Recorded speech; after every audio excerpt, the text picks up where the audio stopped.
Some of that jazz for your mind, some of that jazz for your heart. నమస్కారం. ఎవరని ఆశ్చర్యంగా ఉందా? మీ దౌర్జన్యాలకి 12 ఏళ్ల వయసులో పారిపోయిన వాడు మళ్లీ ఎందుకు తిరిగొచ్చాడా అని ఇప్పుడు మీ అందరి మనసుల్లోనూ ఒకటే కన్ఫ్యూషన్ ఏర్పడి ఉంటుంది. అది సహజం. సునామీ రావడానికి ముందు భూకంపం ఏర్పడుతుంది. అది సహజమే. సర్వశక్తివంతుడై దుష్ట సంహారకుడై గుండెల్లో రగిలిపోతున్న పాత పగను తీర్చుకోవడానికై నేను చెప్పేది మీకు అర్థం కాలేదనుకుంటాను కదూ? అర్థం అవుతుంది ఏదో ఒక రోజు. అంతవరకు మీలో ఎవరిని కూడా నేను నిద్రపోనివ్వను. Just wait and see. Gauri Satyagraha జిందాబాద్. గౌరీ సత్యాగ్రహం జిందాబాద్. బ్రహ్మానందం రాజీనామా చేయాలి. Down down Brahmanandam. Brahmanandam down down. Gauri Satyagraha జిందాబాద్. గౌరీ సత్యాగ్రహం జిందాబాద్. కడుపు కింద తిని మళ్ళా పోరాటం సాగించండి. వాళ్ళకి ఏదైనా ఇప్పించండి అయ్యా. ఆగవయ్యా. ఇంతవరకు బాబీతో టార్చర్ అనుకుంటే ఇప్పుడు వీడు మొదలు పెట్టాడు. మీరందరూ కలిసి నన్ను అవమానించాలనే నిర్ణయించుకున్నారు. ఈ పంచాయతీ ప్రెసిడెంట్ పదవింటేనే పెద్ద తలకాయ నిప్పైపోయింది. బ్రహ్మానందం తను చేసిన తప్పుని ఒప్పుకోవాలి. బ్రహ్మానందం తను చేసిన తప్పుని ఒప్పుకోవాలి. గురించి ఎంత దారుణంగా మాట్లాడుతున్నారా? హరిశ్చంద్రులు లాంటి వాడిని నా గురించి ఇలా మాట్లాడతారా? ఒట్టేసి చెబుతున్నా, ఇక్కడ కూర్చుందే గౌరీ ఈ అమ్మాయి ముఖం కూడా నేను ఇంతవరకు చూడలేదు. అది మాత్రం నిజమేనండి. చీరలు నగలు కొనిస్తానని ఒంటరిగా గదిలోకి తీసుకువెళ్లి పవర్ కట్ సమయంలో మొహం మీద గుడ్డేశారుగా. నా మొహం ఎలా కనిపిస్తుంది? ప్రెసిడెంట్ రాజీనామా చేయాలి. మీ ఆశలన్నీ కల్లో కూడా నెరవేరవు. అర్థమైందా? ప్రెసిడెంట్ రాజీనామా చేయాలి. ఇప్పుడు మీ అందరికీ ఒక నిజాన్ని చెప్పబోతున్నాను. నాకు తండ్రి అయ్యే అదృష్టమే లేదు. కావాలంటే నా భార్య మేరీ దగ్గరికి వెళ్ళి అడగండి. మరి మీకు పుట్టిన బిడ్డలు? వాళ్ళు నాకు పుట్టిన వాళ్ళు కాదట. ఎగస్ పార్టీ వాళ్ళు కక్ష తీర్చుకున్నారు. చెప్పవే సునీత. నాకు దాని సంగతి తెలియదు గానీ ఒక విషయం మాత్రం కన్ఫర్మ్. నా కడుపులో పెరుగుతున్న బిడ్డకి తండ్రి మాత్రం ఈ ప్రెసిడెంటే. నా ఇద్దరు పిల్లలకి తండ్రి కూడాను ఏ లోటు లేకుండా చూసుకుంటున్నారని ఊరుకున్నాను. నిన్న నేను నా మొగుడు ప్రెసిడెంట్ కలిసి స్కూల్లో చేర్పించిన నా కొడుకుకి తండ్రి ఎవరు? అది ప్రెసిడెంట్ కొడుకు పనని ఊళ్ళో వాళ్ళందరికీ తెలుసు. ఇప్పుడు నా కొడుకును కూడా సందేహిస్తున్నారు తెలుసా? అది నిజమే కదా. అయ్యో, ఎంత ఘోరమైన నింద. ఎవరు గర్భంతో ఉన్నో దానికి నేనే కారణమా? చెప్పండి. ఆడవాళ్ళలో ఉన్న నా ఇమేజ్ ని పాడు చేసి నాకు వచ్చే ఓట్లను కూడా చెడగొట్టేశారు. బ్రహ్మానందం రాజీనామా చేయాలి. బ్రహ్మానందం రాజీనామా చేయాలి.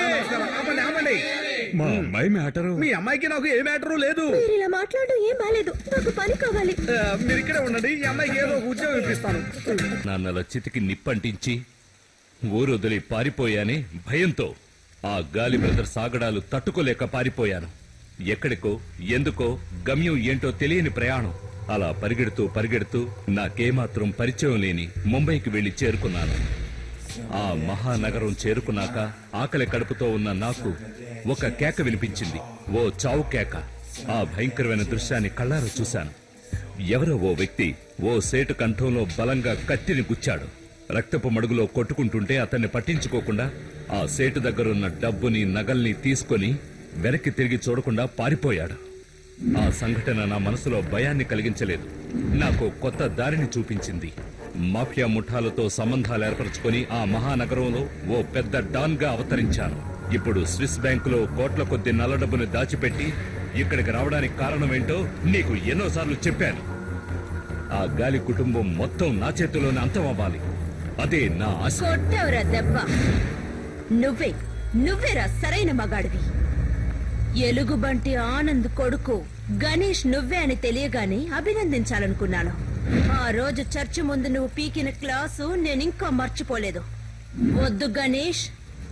నీకన్నీ నీ అబ్బాయి ఎలుగుబంటి ఆనంద గుణాలు వచ్చాయిరా. రౌడీ కొడుకు రౌడీయే అవుతాడు.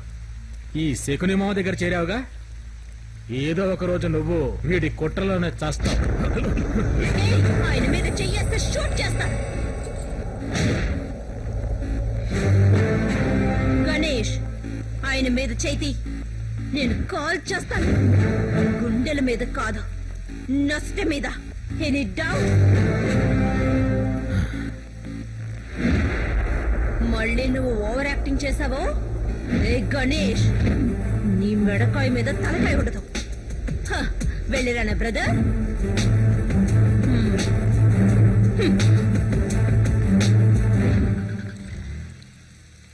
శకుని మామ చూస్తూ ఉండు.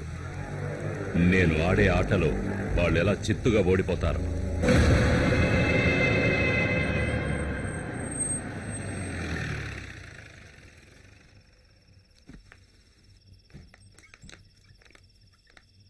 మా బాబీ తమ్ముడి మీద చేయి చేసుకున్న వాడిని దెబ్బకు దెబ్బ తీస్తాను. ఏమంటావురా? క్షమించండి అన్నయ్య. క్షమించాలా? నేను వీళ్ళని తీసుకొచ్చింది నా కొడుకు ఒంటి మీద చెయ్యేసిన వాడి చెయ్యి తీయించడానికి, తెలిసిందా? గాలి బ్రదర్స్ పాలసీ ఏమిటో నీకు తెలుసా? దెబ్బకి దెబ్బ తీయడమే. ఈ రోజు నిన్ను కొట్టారు, రేపు ఇంటికి వచ్చి అందరినీ కొట్టని గ్యారెంటీ ఏంటి? రానయ్య, నా వీర పరాక్రమం చూపించి వాళ్ళని మట్టి కనిపిస్తాను. ఆవేశపడకండి, ఆగండి. నేను చెప్పేది వినండి. కావాలని వదిలేశాను, లేదంటే నా దూకుణ్ణి తట్టుకోవడం వాళ్ళ వల్ల ఏ పని కాదని నాకు బాగా తెలుసు. తమ్ముడు, ఇది గాలి ఫ్యామిలీ ప్రెస్టేజ్ విషయం కదా. గాలి వంశం వాళ్ళకి తనడమే గాని తనీసుకోవడం తెలియదురా. అవును.